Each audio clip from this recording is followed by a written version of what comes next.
Nous l'annoncions également en titre, première intervention médiatique du président congolais Denis Sassou Nguesso après le drame qui a frappé son pays.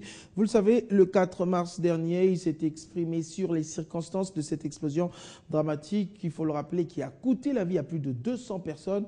Sur les antennes de RFI, Denis Sassou Nguesso a affirmé que les enquêtes se poursuivaient. Certains responsables de l'armée étaient aux arrêts et l'opération de délocalisation des casernes était en cours. Les détails avec Claude Biringanine. 2 mois après les explosions dans une caserne militaire de Brazzaville qui ont fait, selon le bilan officiel, 282 morts, des milliers de sans-abri et des blessés, le président du Congo s'exprime pour la première fois sur ce drame survenu alors qu'il était dans sa résidence de Brazzaville. C'était le matin, 8 h, j'étais donc au palais. Les premières explosions, je pensais d'abord à un tonnerre, quelque chose comme ça, et orage. J'ai eu quelques coups de fil, j'ai pu comprendre qu'il s'agissait d'explosions au camp militaire des blindés de Pila.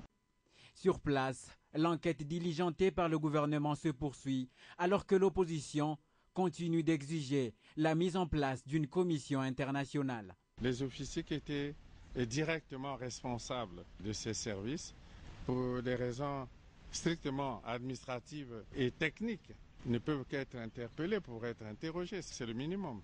Quant à la délocalisation des poudrières, le gouvernement a déboursé 300 millions de dollars, a précisé Denis Sassou Nguesso.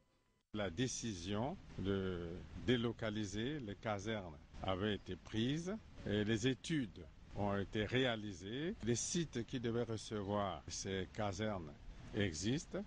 Des marchés ont été passés avec des opérateurs qui devaient réaliser ces travaux cette année et des moyens pour cette année ont été mobilisés pour le démarrage de ces travaux. Le gouvernement procède aussi actuellement au dédommagement des familles victimes qui devraient recevoir chacune une somme de 6 000 dollars et un logement.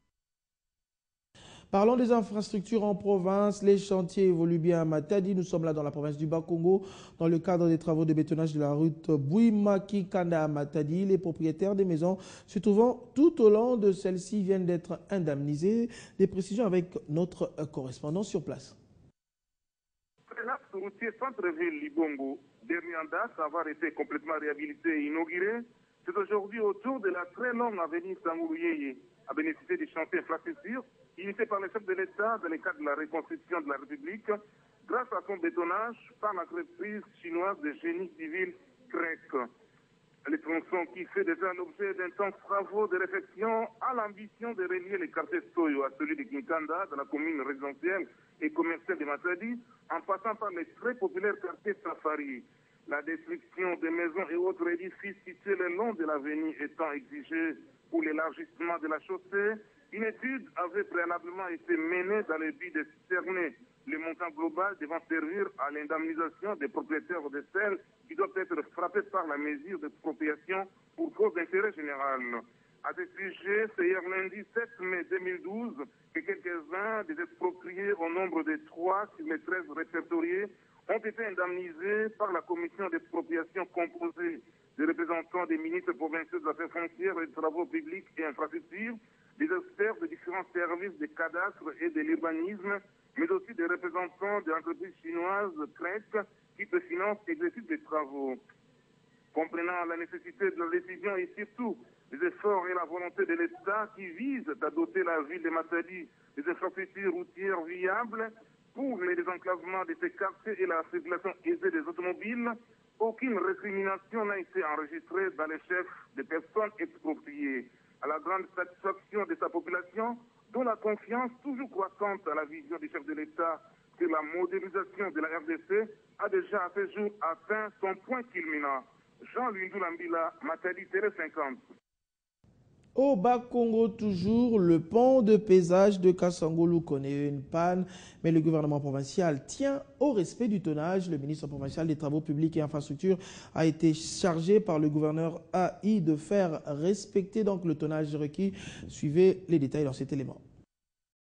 Nous sommes sur la route nationale numéro 1, précisément à Kasangulu. Ici, le pont à peser n'a plus son engouement habituel. Depuis une semaine, ces capteurs ne fonctionnent plus. Le gouvernement provincial du Bas-Congo craint la surcharge des camions et ce, faute de contrôle. La surcharge, faut le rappeler, est un des facteurs de la dégradation de la chaussée. Sur instruction du gouverneur de province ad interim, le ministre provincial des Travaux publics et infrastructures a inspecté le lieu. Sur place, des instructions précises ont été données à ceux qui sont commis à ce service. Nous avons constaté un certain nombre de problèmes ici au niveau du pont Ampezé qui nécessitent réparation. Je vais lancer un appel à tous les transporteurs routiers.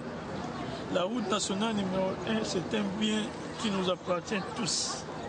Ça ne voudrait pas dire que comme le pont Ampezé est en panne, que les gens puissent excéder avec des surcharges qui feront en sorte que la route puisse être endommagée. Le gouvernement provincial du Bas-Congo tient au respect du tonnage pour la conservation de ces infrastructures routières chèrement acquises.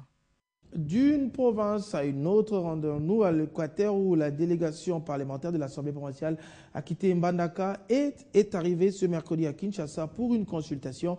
Cette délégation conduite par son président Gaston Kiyelo a la mission de débloquer la situation de crise, vous le savez, qui prévaut au sein de cette institution. Pamafi Otenga nous en dit plus, il est notre correspondant. Annoncé pour le week-end dernier, puis avorté, le voyage de la délégation parlementaire de la province de l'Équateur, conduite par l'honorable président Gaston Kiyelo de l'Assemblée provinciale, quitte Mbandaka ce mercredi pour une consultation à Kinshasa avec la haute hiérarchie de l'État. En effet, cette consultation tiendra à un échange de points de vue autour de la situation de crise mais au sommet de cette institution politique de l'Équateur, où un bon nombre de députés provinciaux exigent la démission de l'actuel président de cet organe délibérant. Ces derniers reprochent l'intéressé d'avoir eu à se présenter candidat à la députation nationale du novembre 2011 sous la belle d'un autre parti politique qui en lien place du MLC, son parti d'origine. À côté du président de l'Assemblée provinciale, la délégation est composée de présidents des groupes parlementaires PPRD alliés, MLC alliés, CDC et celui de la commission politico-administrative et juridique. Quant à la population déjà découragée par des interminables querelles parmi les députés au sein de la dite institution, on espère que ces assises vont permettre de débloquer les travaux parlementaires qui souffrent depuis la séance de l'ouverture de la session ordinaire le 16 avril dernier. Bandaka, Pamafi Otenga, Télé 50.